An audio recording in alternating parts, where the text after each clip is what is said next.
right, everyone, I think we'll go ahead and get started. The channel is channel 2 for Hall 2. I'll give you just a second to get your headsets on.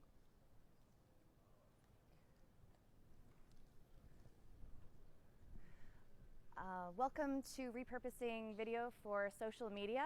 I'm Ashley Kennedy, and I'm really excited to be here. Thank you so much for getting up so early and coming to the first session of the day in preparation for the keynote after this.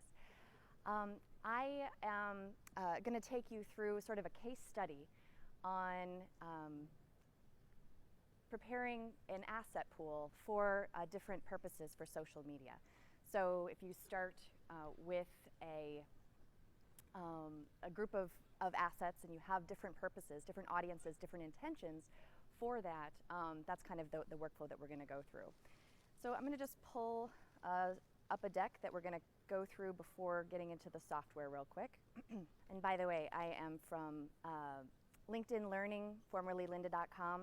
I have a course on social media, repurposing video for social media up on our library. So if you want to learn more about this and dig in very specifically into the various ways that we're going to recut these sequences, I invite you to check that out. All right. One sec.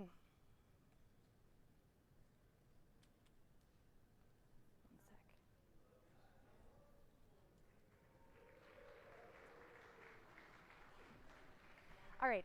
When we're talking about reasons to repurpose social media video, we have various things that we want to think about. We want to think about the audience demographics of the social media platform that we're looking at. We want to look at the optimal length per social media platform. They do have very different recommendations for how long the program should be. Each social media platform has a very different content strategy and also different recommended resolutions and aspect ratios. Let me see if my builds will work there.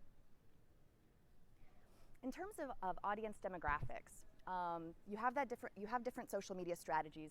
You have different content, different levels of production quality that are acceptable, length and posting time and frequency. Each social media platform has different recommendations for when and how often you should post.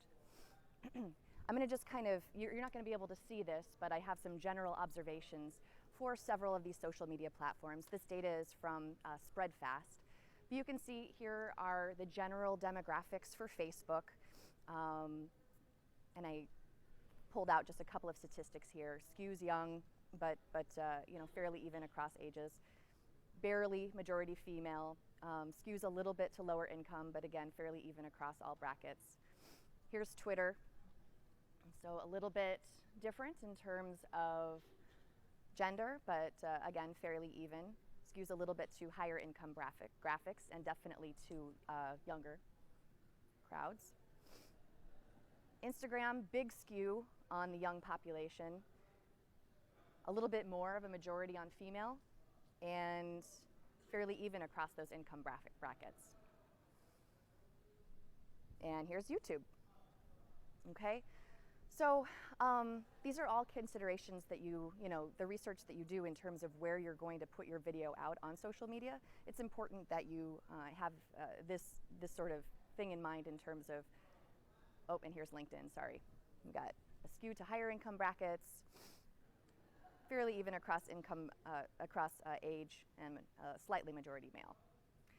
All right, so that's a little bit about audience demographics. The length, I'm sure you guys all know, but shorter is most often better in the world of social media.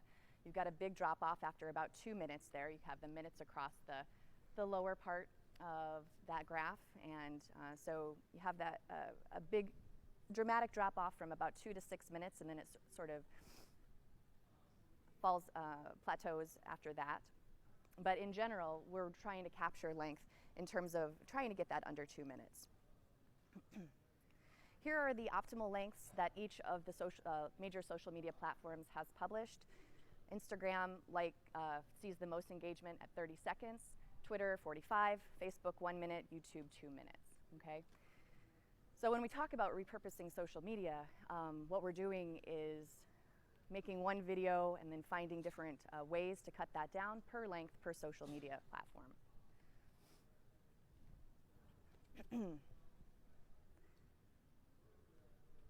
I also want to talk just a little bit about content strategy.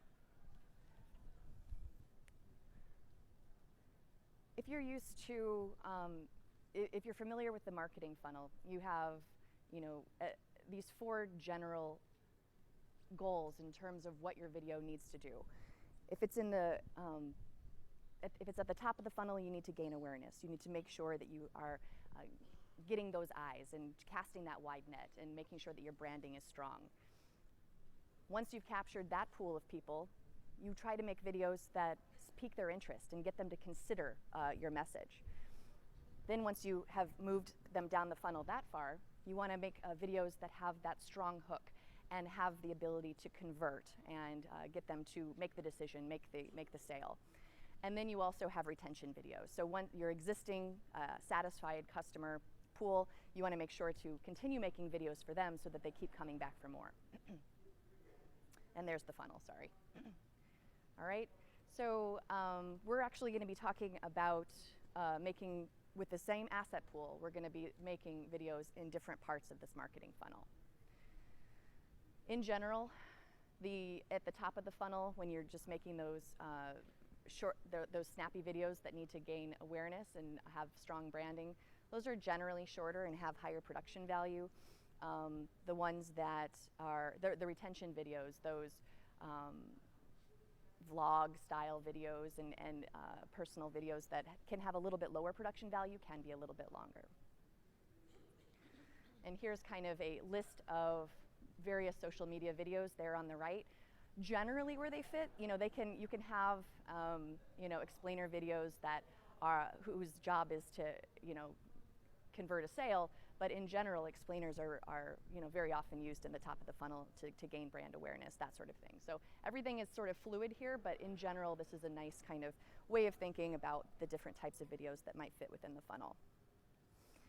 Then the last thing that I want to talk about in terms of repurposing is just to make sure you get your aspect ratio right. Each social media platform has a preferred aspect ratio that you need to adhere to. You don't want there to be any improper stretching or squeezing or punching in, and you want to do all of that. You want to control that, okay? And so you want to make sure that you're optimizing for that. And you can see all the different aspect ratios. These are on the major social media platforms, so do your research and make sure that you kind of adhere to those from the beginning and that you're not reformatting at the 11th hour. There is a guide which I found quite useful from Sprout Social. I'll just show that to you real quick. It's called the Always Up-to-Date Social Media Video Spec Cheat Sheet, and the tabs across the bottom are the various social media platforms. Okay, so you can see every single type of video that you can possibly put on Facebook. Here's the recommended resolutions, the minimum resolution, maximum dimensions, aspect ratio, file size, length, and so on. So here's Facebook, Instagram, Twitter, and this changes all the time, and so Sprout Social is sort of committed to always keeping this up to date, which is why it's called the Always Up to Date cheat sheet. And so whenever I do make a social media video, I'll always go back to this and make sure that I'm adhering to the recommended technical specs.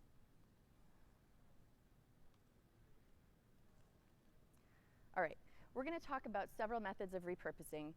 We're going to talk about cutting separate videos from the same assets, and that's where we're going to be making our base videos, and I'll explain more about that in a moment. But basically you have to have kind of those base videos that are going to serve as the jumping off point for additional videos. We're going to talk about creating shorter video segments, making trailers, changing that aspect ratio to suit different social media platforms, and then also thinking about non-video assets as well. So extracting those images from your video to make for social media images, making memes, making animated GIFs, extracting the audio to make audio podcasts. So all of these are things that you can do from video, which is a very versatile, dynamic, and multimedia medium to get as much bang for your buck as possible. Okay, so with all of that said, like I said, I'm gonna take you through a case study, and our client is Wheels for Water, Wheels for Water is a water charity. It is an organization here in the United States where cyclists raise money to implement clean water solutions in Africa. So every year they go on this, very difficult bike ride, either coast to coast across the United States or through the mountains. Every year is a different trek, and they raise a bunch of money, and then they send the money over to an organization, boots on the ground in Africa, called Life Water, that are building the wells and making clean water solutions, sanitation solutions in Africa. So this is our client. And we've identified 3 target audiences. So when we come back to audience demographics, we want to target that in conjunction with what we know about the audiences that we're serving through Wheels for Water. There are three general directions that we're going to go with this. We want to use the Wheels for Water personal networks, the personal and professional networks. So everything that exists in terms of who they're already kind of talking to on social, everybody that's given in the past, everything they have personal connections to. There's a water charity audience, so people who are passionate about these clean water solutions in Africa. We also want to tap that crowd, which is often, sometimes in the Venn diagram of audiences, they can overlap for sure. But there's also an entire water charity, people who are passionate about water charities that know nothing about Wheels for Water. And then there's the cycling audience. So that's actually kind of, the people who are passionate about cycling that may not know anything about this charity, but that are going to connect to the charity through this shared interest of hardcore cycling. Okay, and in that we also have some influencers, so people on social media who are hardcore cyclists that are going to be able to promote this as well. Okay, so these 3 audiences are where we're starting for our base sequences. Let's talk a little bit about these. I kind of just went over this, but I'll just summarize here. So our personal networks, personal and professional social media networks, again, they may not have much firsthand knowledge of the water crisis. In terms of the best response for that type of audience, I think it's a good thing to include both information and emotion there. Okay, so we have a lot of information we need to convey in a short period of time, and some emotional content. And I think that both of those need to exist in fairly equal force for this audience. And you have a passive audience. So this audience needs to be converted into being able to actually donate, which is what you want, the end goal.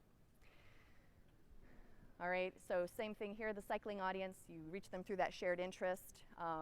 Again, you kind of are sharing that balance between information and inspiration. So kind of not so much sort of tug at the heartstrings emotional here, but more kind of like pumped up, inspirational, yeah, we can do this, what's our goal, let's do it. And so capitalizing on those strong emotional connections can be a good strategy here. And again, they need to be hooked and converted.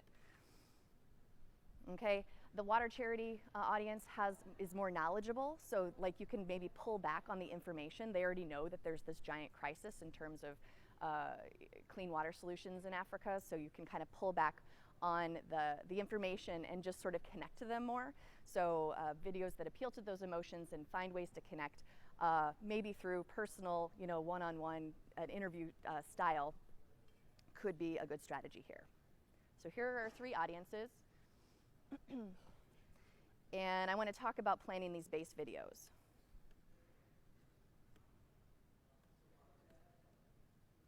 By the way, guys, I forgot to mention at the very beginning, if you have a question or a comment, or if you want to talk at all, these sessions, I'm not allowed. I'm usually very interactive, and I'm talking the entire time, but I'm not able to do that here. So please just come up to the mics, and I'll also pause in various points to invite you up to the mics, because I want it to be as interactive as you and I can make it with this headphone and microphone setup. So, but anyway, so please do come up if you want to.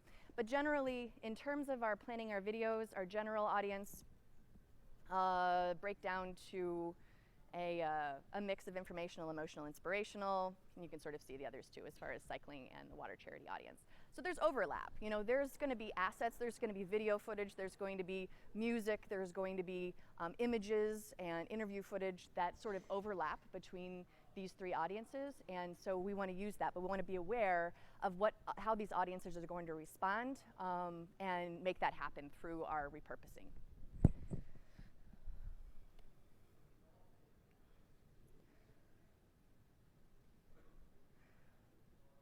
So the social media audience, here's my script. I tend to work in a 2-column script format when I am planning out a video. I put usually my audio, but this I'm going to be doing through titles. So I have my text in my left column and my visuals in my right. So my script is half the rural population of Ethiopia lacks access to safe water. Women and children often spend 2 to 5 hours per day fetching water that often makes them sick. But for $40, you can give the gift of safe water access to one person for life. Support Wheels for Water in its 2019 mission to provide safe water and sanitation to each person in 4 Ethiopian villages. And this is a mountain, this is a mountain cycling trip, 4 peaks, 4 days, 4 villages, Wheels for Water for Ethiopia. So this is the script that I came up with, and I have 4 sections: problem, solution, mission, call to action. And this is going to be important because we're going to be emphasizing each of these sections in a different way per audience. All right, so here's the script again, but just with some visuals. It gives you an indication of some of the assets that we do have. So I have some images of Africa and images of the African people in that first block. I have all of this footage of the African people actually walking long distances to fetch water for that second block. Water that often makes them sick. I have these pictures of the children to accompany that. Then we have sort of this jubilant dancing footage to go with, but for $40 you can give the gift. And then I have this montage of close-up faces of the people that they're helping under that next line for life. And then you can see that under the mission we have pictures of the actual water, the solutions in terms of what the wells and all of the footage of them actually interacting with the safe water. And then at the very end, we finally see the cyclists, okay? So for this general video, we're sort of pulling back on the cycling element and saving it for the end. And I'm going to just show this to you now. So here is that. You can see that I have markers laid out per section here. I've got problem, solution, mission, and call to action. And you can see kind of the proportion. I'm opening up with with my problem into the solution. The mission takes up the most amount of time, and then my call to action is at the end. So I'm going to play this for you. Again, this is base video number 1 to the general social media community. I'll play it now.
All right, so you could definitely imagine that on social.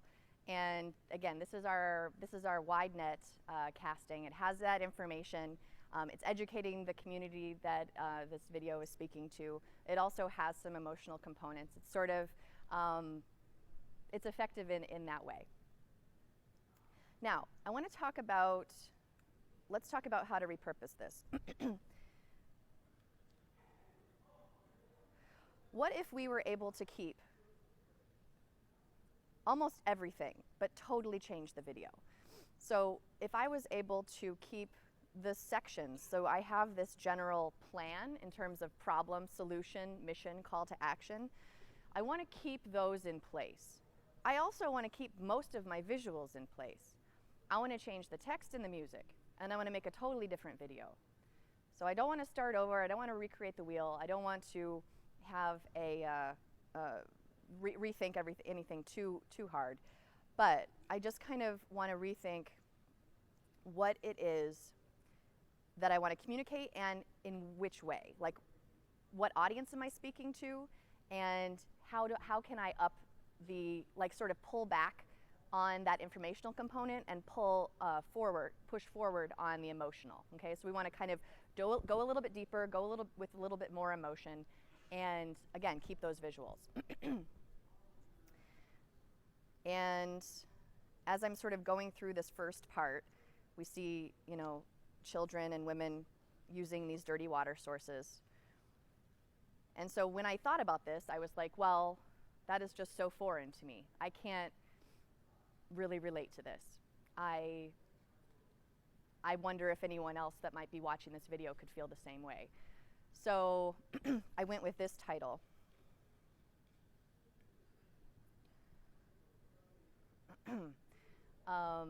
Where did you get your last glass of water?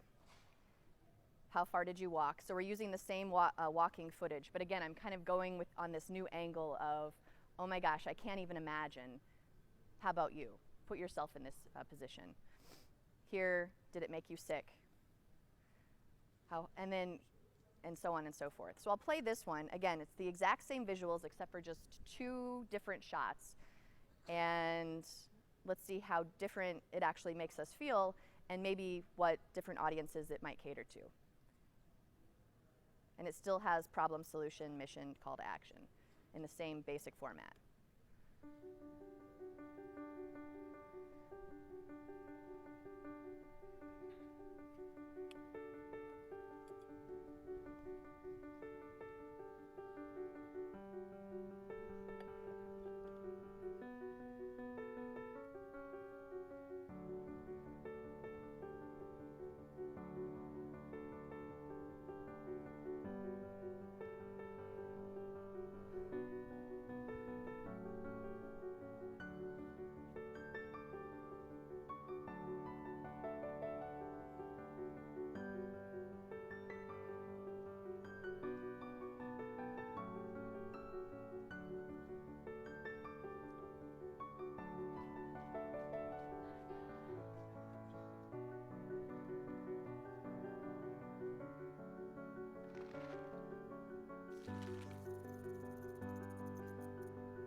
All right, so it took thought, it took planning, but in actual editing, it didn't take very much time at all.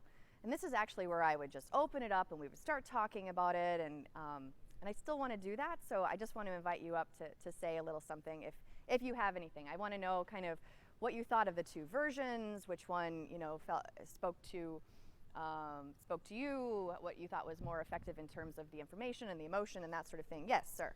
I noticed you used music, but you didn't use voiceover. Talk about the decisions that you made to use text instead of voiceover. Well, we will see some voiceover in a bit, but well, first of all, I should say that 85% of videos played on Facebook are played in silent play. Okay, they're autoplay videos that are silent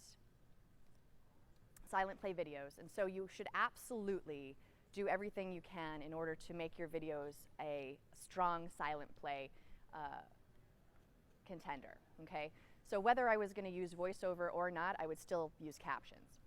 I believe that when you have text, it is so the audience that you're speaking to, it is their voice and their kind of inner essence that is relaying the message. You know, when you read this, you are just kind of internalizing it.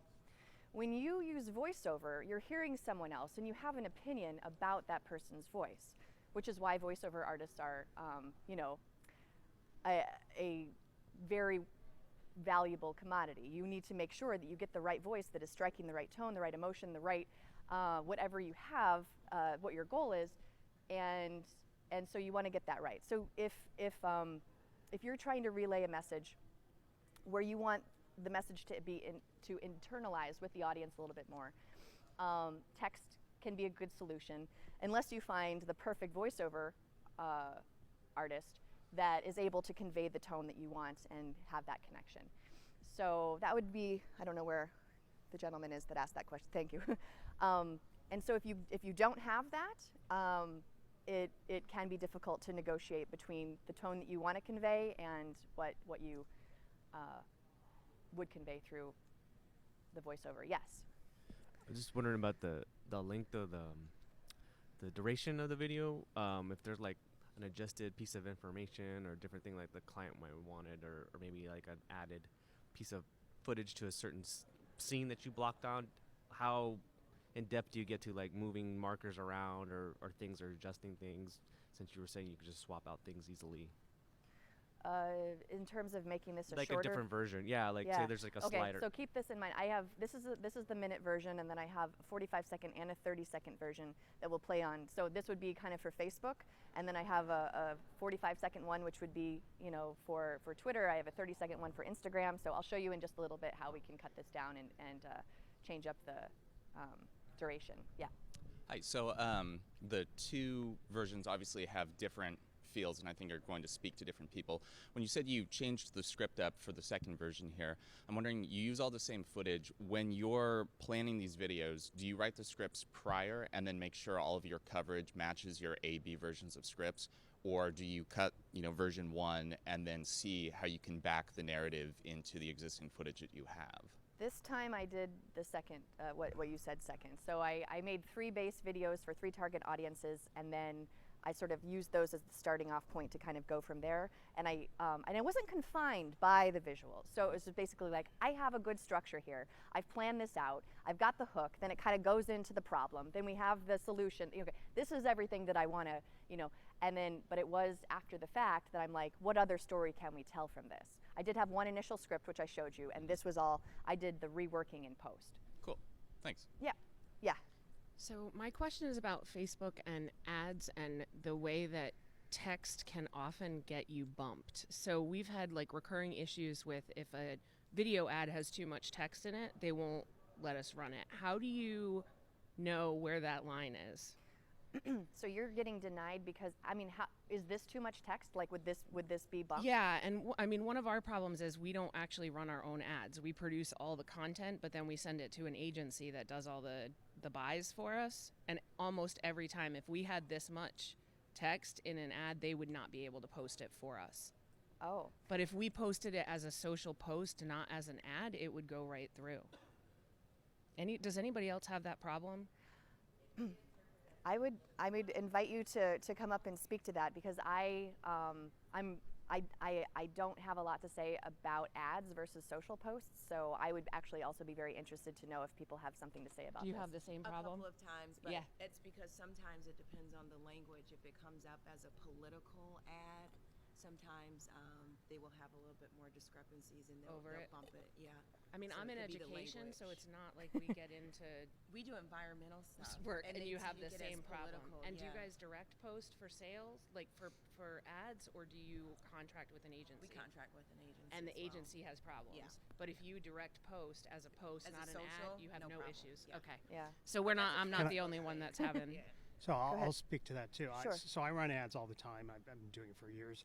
And there was a period where Facebook was really aggressively going after text. Yep. I think recently they've backed off a bit and they've become more liberal in terms of what you are allowed. I know something like this would not have a problem. You can also request a manual review. Uh-huh. They give you that option now. Yeah. And I almost always am surprised at how much text I'm able to get through now. Compared to this even a year, year as ago? compared to like 2 or 3 years Okay. ago, they've really liberalized. I know that they are much more sensitive about politics. You know, Zuckerberg was in front of the congressional hearings. So I think it's not that bad. Something like this shouldn't have a problem. I did have 2 questions for you. Yeah. One is it possible to get a copy of the slide deck? Yes, absolutely. It's up on the session catalog right now. It's downloadable. Okay, So if you go to great. the session catalog and click on this, I did ask this yesterday, and click on this this session. There's a downloadable link that's called Repurposing Macs or something like that. Okay, and secondly, I'm decent at Premiere Pro, but one thing I've always wanted to do is build in embedded code, HTML code, which will allow for a user to turn on audio, to link to a website, to a donate now button, etc. Is that possible?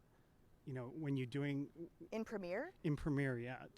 I don't know of a way to embed it, like I've a seen donate it done button. on clips that I've seen online where the video has embedded like hotspots that will do that. That's And probably done in InDesign and then linked into the video file. to make it interactive. I mean, I guess Right, that's what I'm right. asking. Have you Interactive done video. that? I have not done it, but Okay. yeah, I would say that I'm not aware of a way to do it in Premiere, but that doing it as a button in InDesign might be Okay, the way to do that. great. Thank you. Sure, no problem. Yeah, not to totally beat this issue over the head, but exclusively what we do is ads on social, and something that can be incredibly helpful that I think is often very neglected is subtitle files. That doesn't count as text at all, and it shows up by default when the video is muted, and you can Right. absolutely include as much as you want at that And point. you should to cater to that 85%, because you really, I mean, think of how many times you're in public places and you watch a video and there's no subtitles and you just keep scrolling because it's not speaking to the audience that it needs to. Yeah. So my question has to do with you were talking about you have different lengths for different platforms, but when you're deciding where this video is going to live, based on the feel that it gives, where are you deciding to put it based on platform? So I know we talked about the different audiences, Yeah. but there's going to be a lot of crossover between some of those audiences living on Twitter versus Facebook. So how do you know which video to put where? I would say that in the hierarchy of needs, you would have audience and emotion and sort of the content kind of be your driving factor, and then break off of that and be like, okay, I have a minute-long video here that's sort of speaking to the general audience that I want to speak to. Now let's cut this down so that I can hit the right length recommendation for Twitter or for Instagram, because this is not going to be as successful on some of those, on social media platforms that don't support a minute as well. All right, we're going to come back to this because I'm going to show you different lengths, but I also want to show you the other 2 base videos. Remember, the other base, the next base video is for the cycling community. All right, so here we want to take a different vibe. We're focusing on that extreme effort, the determination and drive of extreme cycling, and really kind of connect to that hardcore cycler. A lot of whom actually do ride for charity. They just might not know about this charity. So what I did was I just did a bunch, and I'm not a cycler, and I'm not in this community. And so when I made this video for Wheels for Water, I just went to a bunch of cycling websites and blogs and just started to make a word cloud, So I kind of was like, what words are associated with all of these various cycling websites and blogs, and I put it in this word cloud generator, and this is what came up. So sometimes if you're making a video for another part of the world that you are not in, you can make assumptions, but then just definitely do your research and get an idea of the emotion, of the underlying intention of that group of people in some way, shape, or form. So anyway, this is what came out of that research. And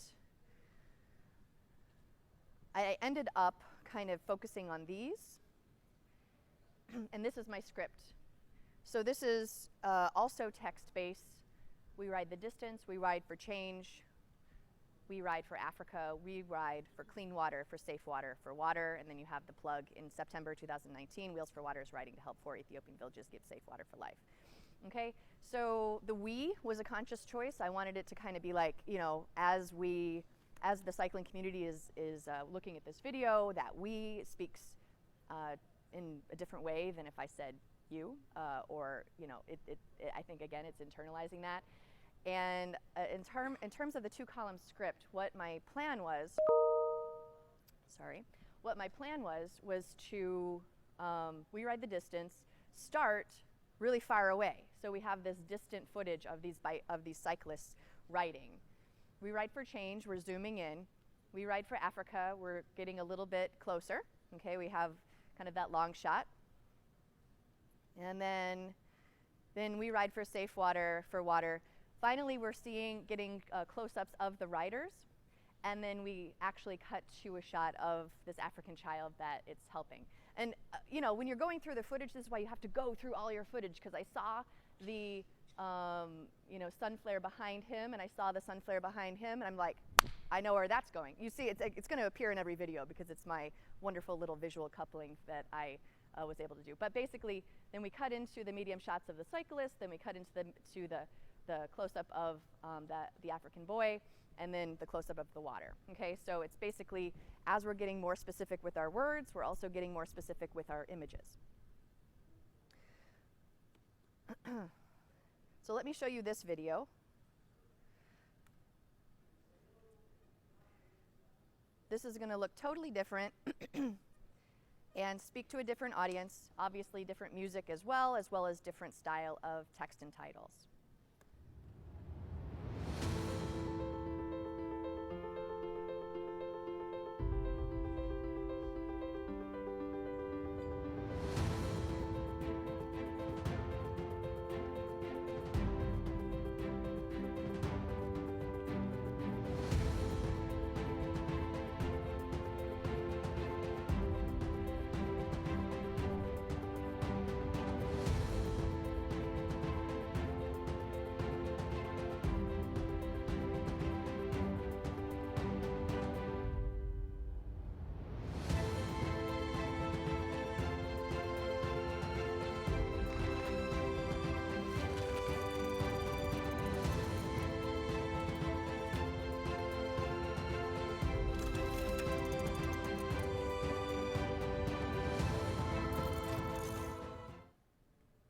So let me pull up the repurposed version.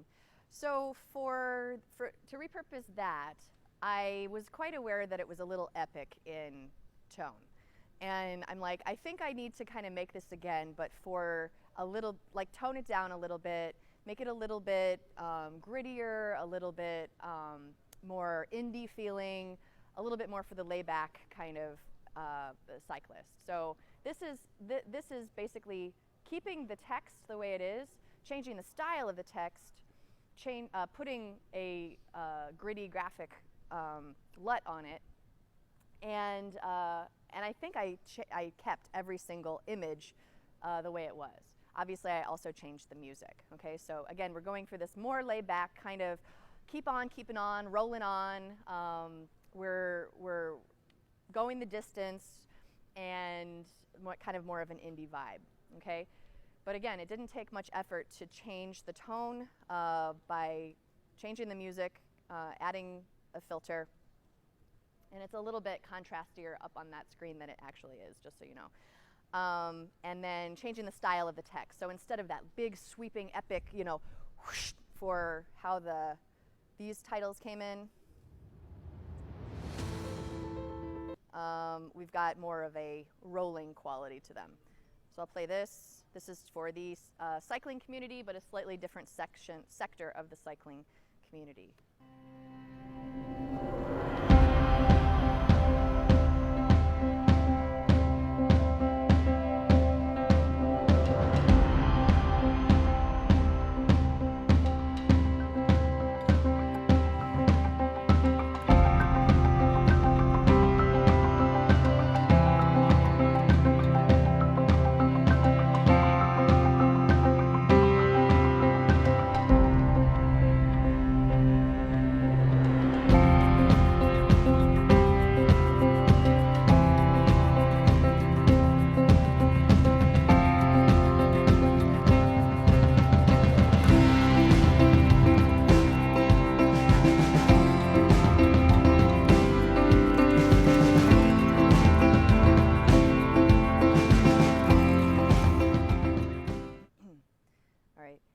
Yeah, sorry, it's like super contrasty and hard to read the text up there.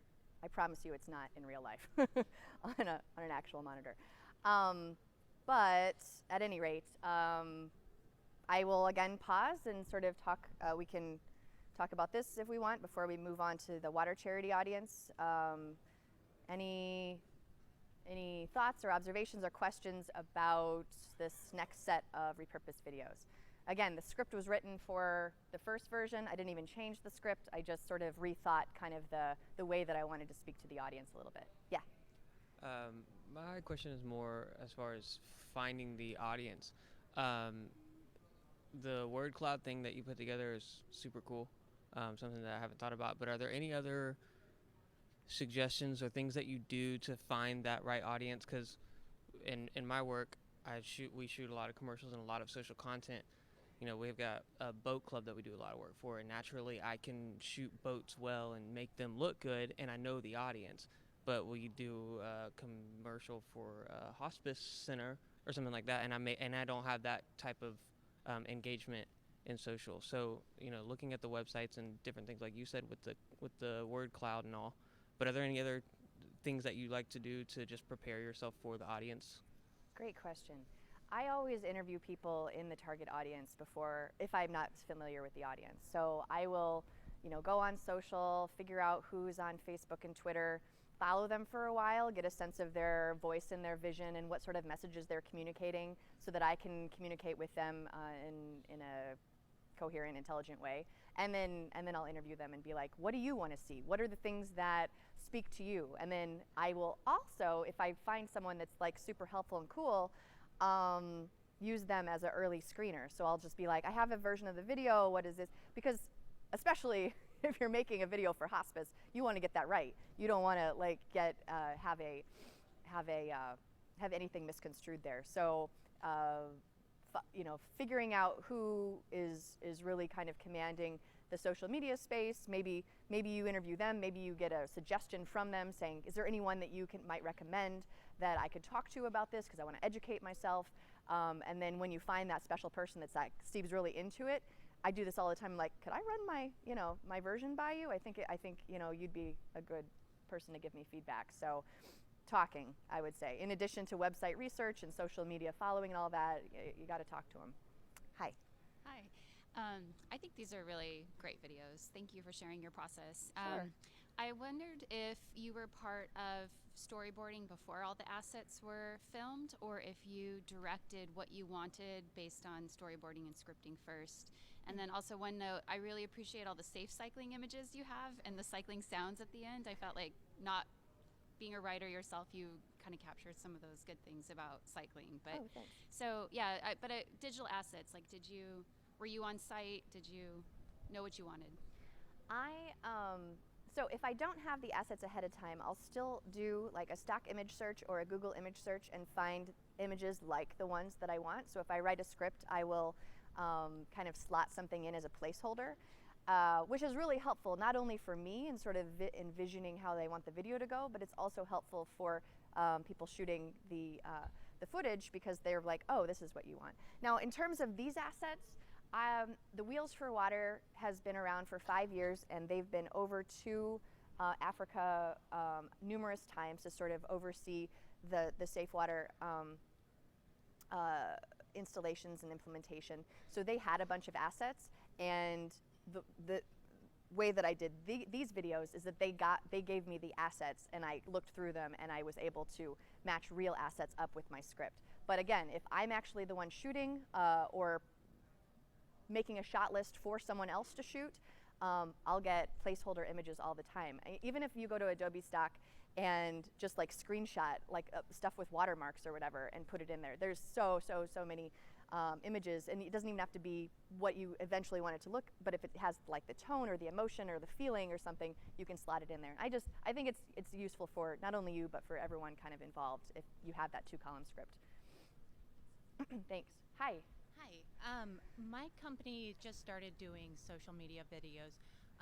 We've been trying to put our logo on the screen at all times, just in case they only watch a portion of it. Is that, I noticed none of these have like branding throughout. Is that something that you would avoid? to, I don't know if that hurts the story. So like a little bug in the like Yeah, we just like to have like small. yeah. but I think that that's a good strategy. I think that these are for their mostly for their website and from their own social media feeds. If this was kind of in a broad kind of Facebook sponsored, promoted, boosted ad, I think having a subtle bug, that is not too domineering, would be a good solution, because that would be able to connect the viewer to your brand at all times, whether they tune. Because if they're scrolling through, no matter when they actually enter or exit the video, they would be able to see that. So I don't think that would be a detractor. Do you ever keep the text just like on lower thirds for any of that, or do you always put it over the video? I do For your both, and you'll see. captions. Yeah, you'll see in just a moment. I have a version where I have boxed it off into its own little space. Okay. All right. All right, and then I want to show you the water charity video. So this is an interview. So Justin Ahrens, who is an amazing Adobe guy himself. Maybe he's even here. I don't know. He runs Wheels for Water, and he did an interview. And so this is the interview. And this is, remember we said that the the water charity audience is really going to benefit from some more emotional impact in terms of connecting directly to them, because they already know a lot about the crisis, and this is something that connects it to this particular charity. So you can I'll pause for just a moment, you can sort of read that interview there. This is it's an interview, on-axis interview, so it's off-axis would be if he was looking off camera, but he's looking directly into the camera, which again has its own psychological connotations. He's looking directly at you when he's talking, and which I think is an effective way to work this. So the 2-column script here looks like this. I've sort of broken up that interview a little bit. We have him on screen at the beginning, then we have some cycling footage next, and then we kind of cut to those personal images of people benefiting from safe water. He does have a very kind of emotional moment there, and that we want to bring him back on screen for that. Okay, so we want to make sure that he's the strongest emotion of that interview is actually that we see that, and then we cut back to images of the crisis, into cycling, and then we look into the faces of the people as we say, I remember it's everyone's right to have access to safe water. Thank you. Let's look at that one.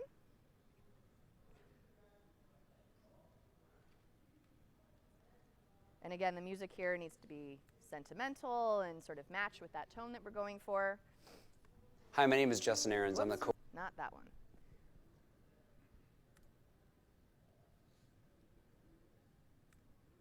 Hi, my name is Justin Ahrens. I'm the co-founder of Wheels for Water.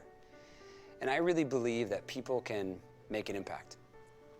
For example, we started Wheels for Water because we wanted to figure out a way that we could combine something that we loved, riding our bikes, and serving along an organization that was already doing great work. And that's really where Wheels for Water came from. See, Life Water for $40 can give someone safe water, sanitation, and hygiene education, just for $40. This is much more than a bike ride to me. Let's help those who have to walk over a mile a day to get water that's going to make them sick. So when I'm thinking, man, it's a hot day today, do I really want to ride my bike? I remember that everyone's right to have access to safe water. Thank you.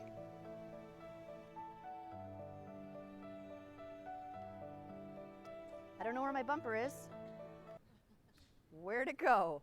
All right, there's the bumper, but you've seen it 17 times already. Okay, so that is the one that we have we're directing to the water charity community.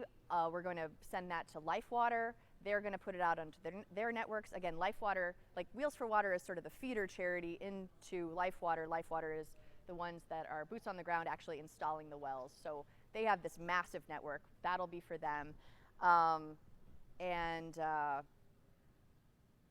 yeah, hopefully it connects. And I had a font swap. This is not the font that I use, but I apologize. No bumper, wrong font. It's a mess. All right, so the repurposed version of that, again, I wanted to kind of pull back a little bit on that. Maybe if that, I like that, and I want to connect to people in the way that I think that did. But I also have a bunch of still images of Justin on his ride and of the African people. This is just kind of more of a slideshow. So I used this with images, Ken Burns effect. It's okay. I think that you know, for the slideshow sort of format, it works okay. But I'll just show it to you. Let's see what we think. Very similar music, similar tone. But we don't, he's used as voiceover here instead of direct interview style. Hi, my name is Justin Ahrens. I'm the co-founder of Wheels for Water. And I really believe that people can make an impact.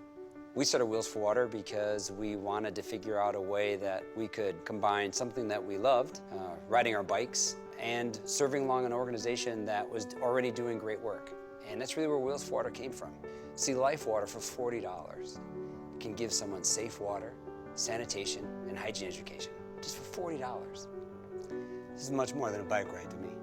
Let's help those who have to walk over a mile a day to get water that's gonna make them sick. So, when I'm thinking, man, it's a hot day today, do I really wanna ride my bike? I remember that everyone's right to have access to safe water. Thank you.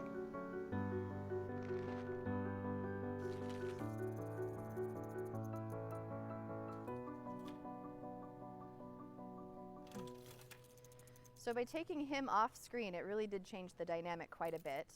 And so, you know, a lot of times you're like, oh, this interview can serve as both interview footage and voiceover footage when I need it to.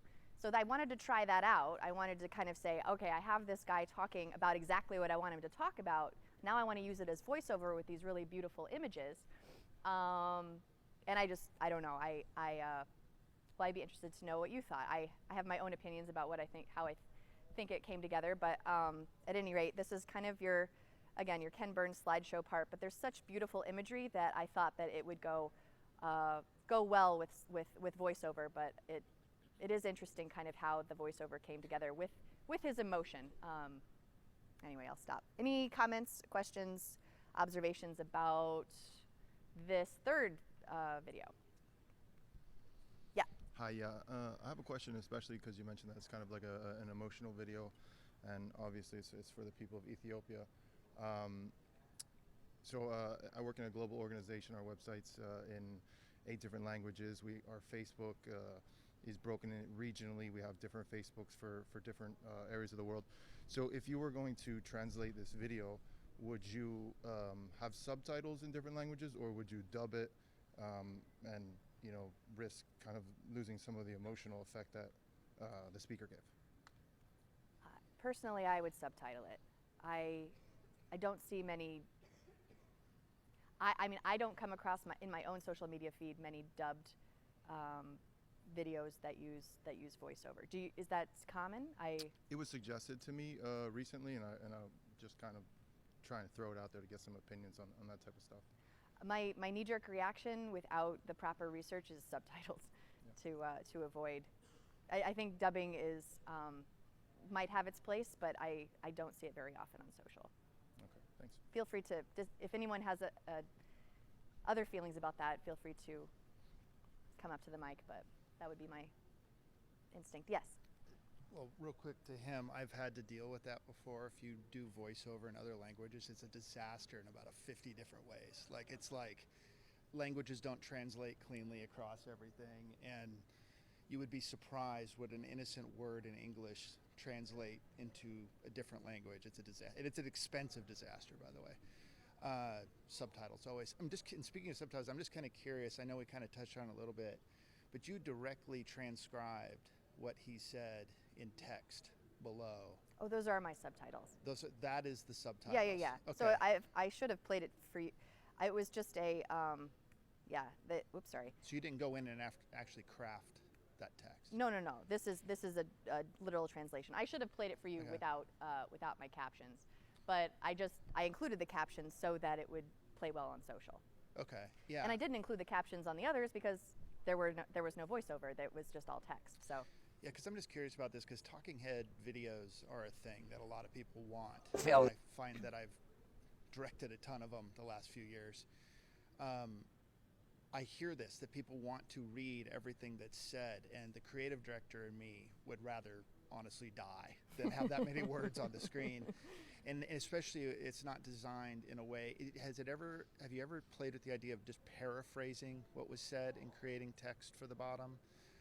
Well, you do see that. Punch some keywords. Yeah, I mean that I've seen that more and more, where you have kind of these bursts of, it's sort of punctuated with these keywords. And it's also an attention grabber. So you like text when you're searching through when you're scrolling through your feed. The text is an attention grabber, and whether it is direct translation of what's going on or just general keywords that have to be pretty frequent, so that you're just.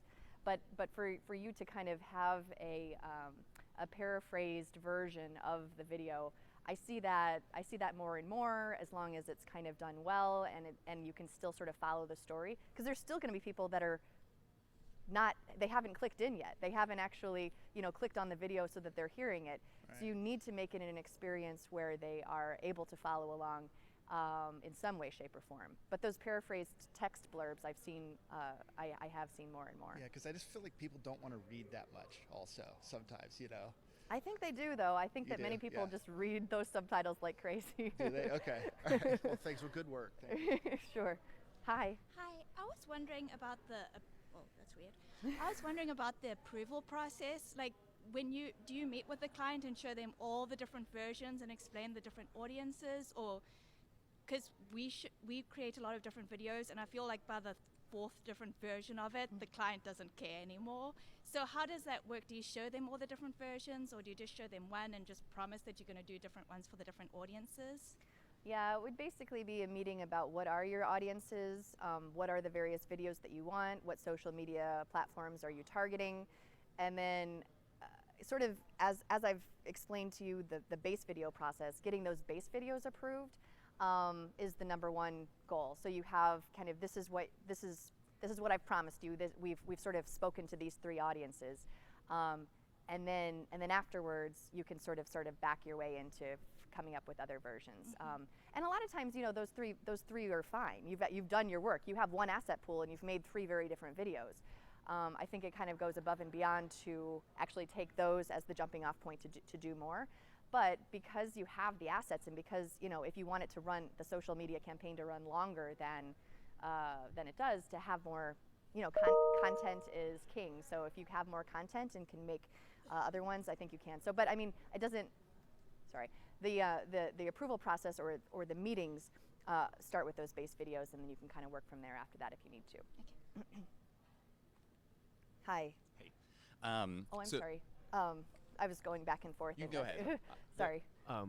Just real quick, earlier you were mentioning about the different aspect ratios on the platforms. Yes. I don't know if maybe you're going to do that before, but is there like a technical advice on how to deal with that with some of these versions and saying I want to make it into a different aspect ratio with all that I'm going to get to that next. Well, actually, right after. That was my question as well. Okay, perfect. So. Aspect ratio is coming up. No problem.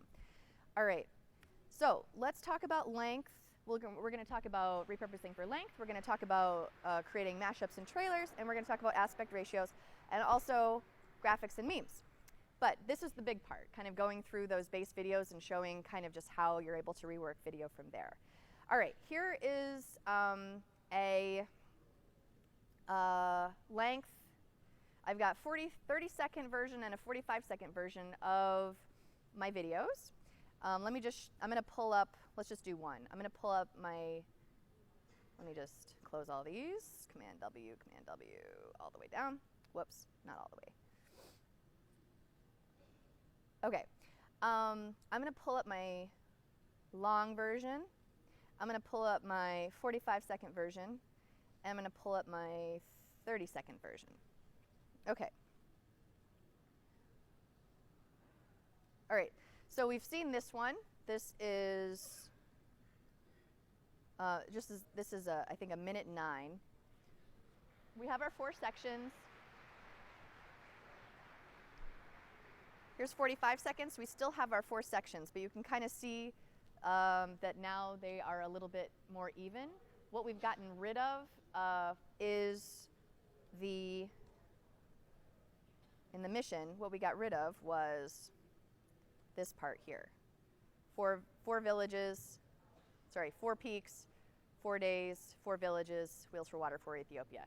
I liked that. I thought it was catchy. I thought it was on brand. I thought it went well.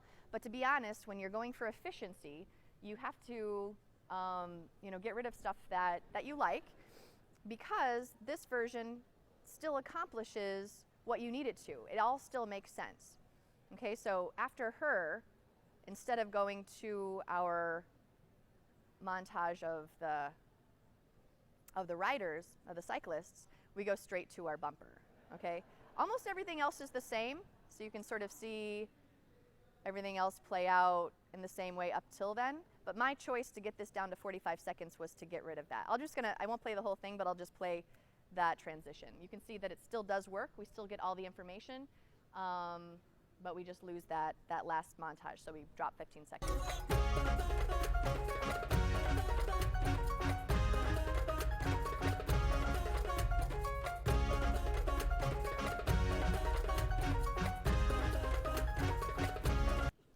If we need to go down to 30 seconds, you can see that I still have my 4 sections, which again, structurally is what I want. But this is where I started to, I kind of let things breathe. I let you look into the faces of the people that were being affected by the water crisis. I let you look into the faces of people who were benefiting from safe water solutions. Still have that here, but things are just zipping along a little bit faster. Okay, so this is 1/2 the duration of the original one. I'll just let you look at it so you can see the similarities and the differences.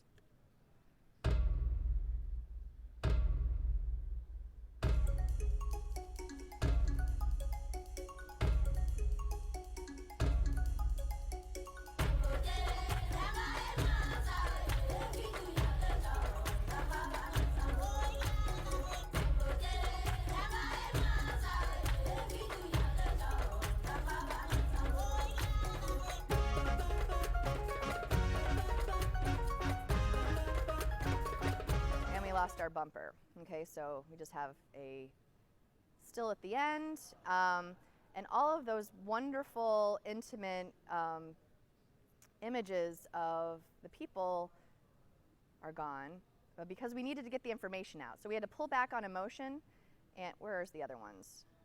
Here, which I love. This is one of my favorite parts right here.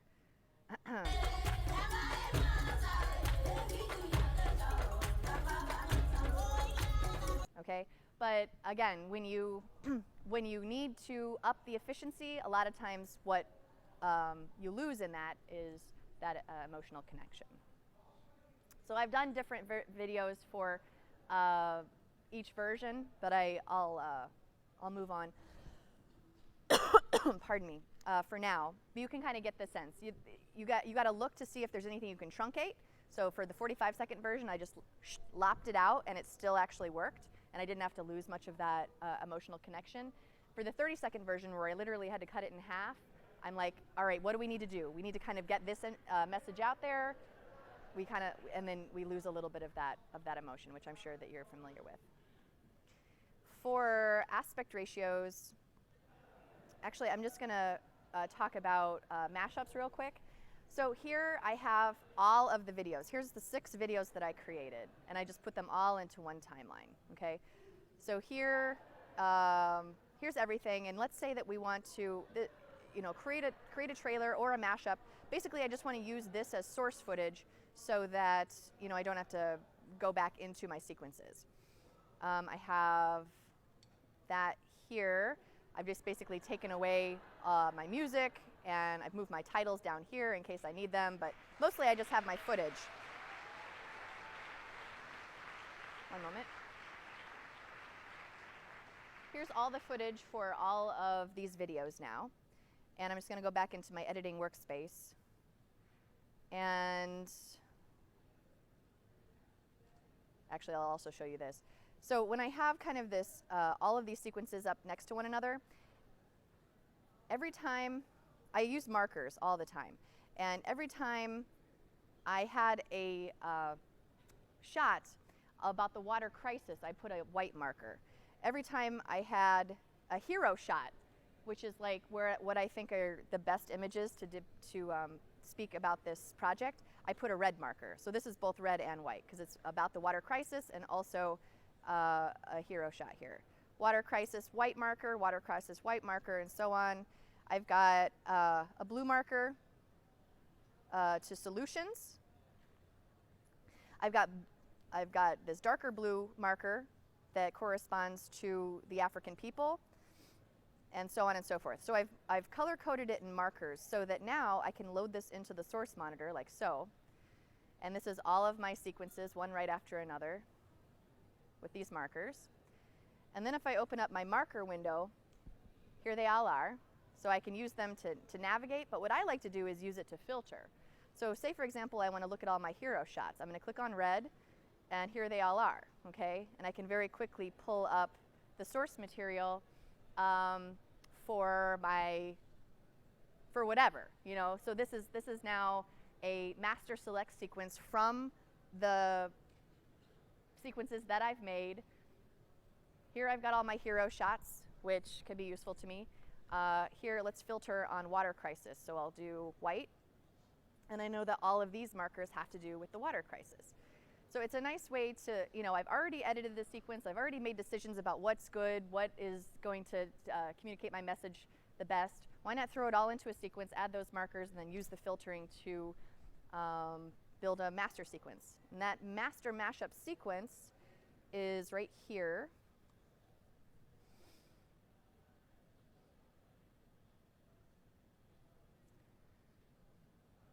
You'll see that this, I do have,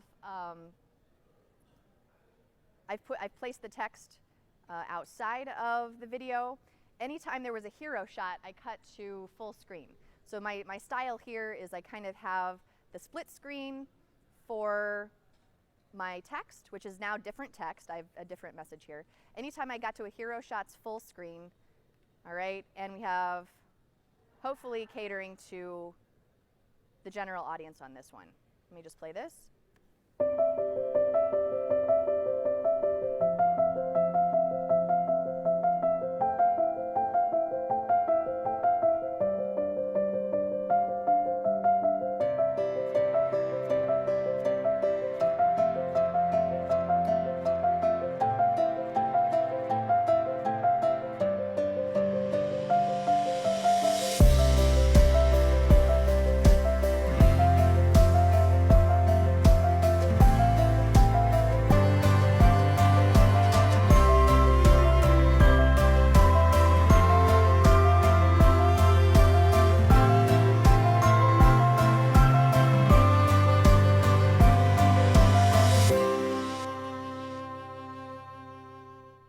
Every shot there was a shot from an existing sequence, and it's a nice way to sort of pull everything together because this could be like the anthem. It sort of speaks to all audiences, I think.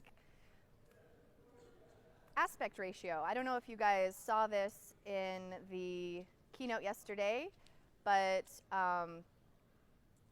here I have a landscape aspect ratio, which is our 16:9, what you will have most of the time. In the newest version of Premiere Pro, you have auto reframe. So I actually, before, would do this manually. So I would just duplicate the sequence, go into my sequence settings, change my video and audio width and height. So I would change it to 1920, from 1920 by 1080 to 1080 by 1920 for vertical, or I would do 1080 by 1080 for square.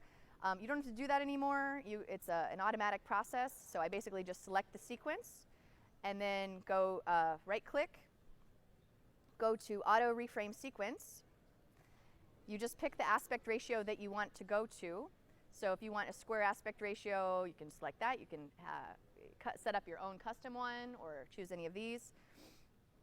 All right, I'm going to say create. Here it is, done. And it's auto-sensed the important part of the frame. It doesn't always get it right, but if it doesn't, then you can just select the clip, go into Effect Controls, and what it's done is it's placed keyframes under the position parameter, and you can go in and modify this if you need to. So if you need to move the little boy over a little bit, you could just re-keyframe this. But it's done a good job so far getting what I need in the frame, right? Pretty good. I wouldn't change anything. Maybe I would move her over a little bit.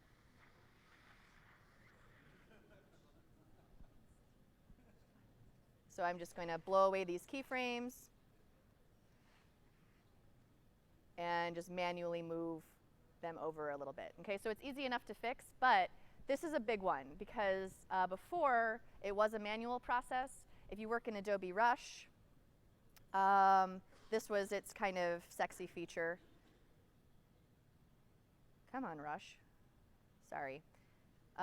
Also, Spark is very, very easily changes between aspect ratios.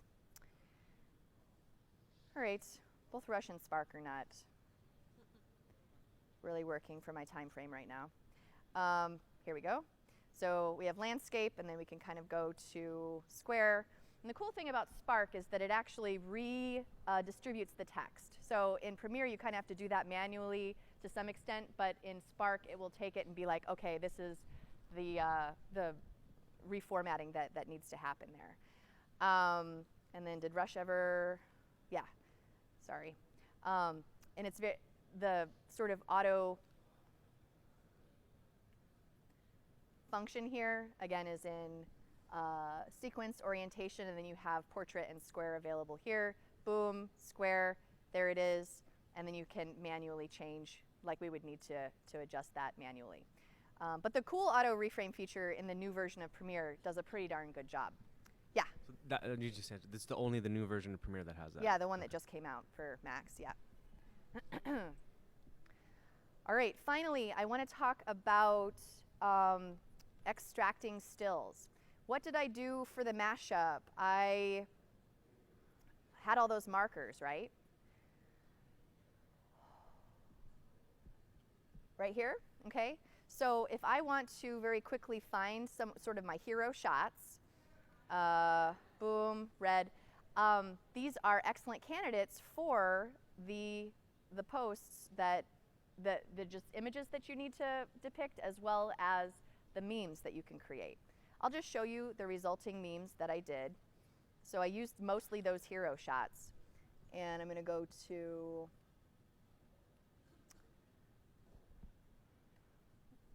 all right, so we've seen this boy a lot. And you just, on brand, need to come up with the text. Give water, give life was one. So here, for different aspect ratios, here's my square, here's my landscape. Again, in addition to the social media video spec guide, there's also an image spec guide. Sorry. Here. Okay, so this is the image cheat sheet. So on Facebook, again, you can sort of see the recommended dimensions, Twitter, Instagram, and so on. Okay, so, and here's where I also include the logos and watermarks. All right, landscape. Also landscape. I just did these all in Photoshop. Square. This was another tagline that I came up with, Safe Water Saves Lives, both square and landscape. Square, a little bit different. Landscape with a little bit of a treatment on it. Okay, and then there's also some animated GIFs. Okay, so if you haven't experimented with animated GIFs before, people love them. I'm going to just show you my animated GIF sequence. Just find 3 to 5 seconds of a video, put your text on, mark in to out. Animated GIF is an option for export in Premiere, so you can actually make an animated GIF right in Premiere, and it will send it out. Or you could use one of the 10 billion animated GIF generation software out there, but that are mostly free. Giphy or all of that. All right, so here's basically the same ones from the hero shots. I've got, and my GIF is not working. Sorry. Having some lag issues. Quick question for you. Oh, sorry. No, Go you're ahead. fine. GIFs tend to be kind of like comical. Oh, yeah. So what platforms or what settings would you use a GIF with something that's more emotional? Yeah, most GIFs are humorous. These are pretty rare, but if you need to have depict an emotional or poignant moment, I mean, that one would be great. Yeah, yeah.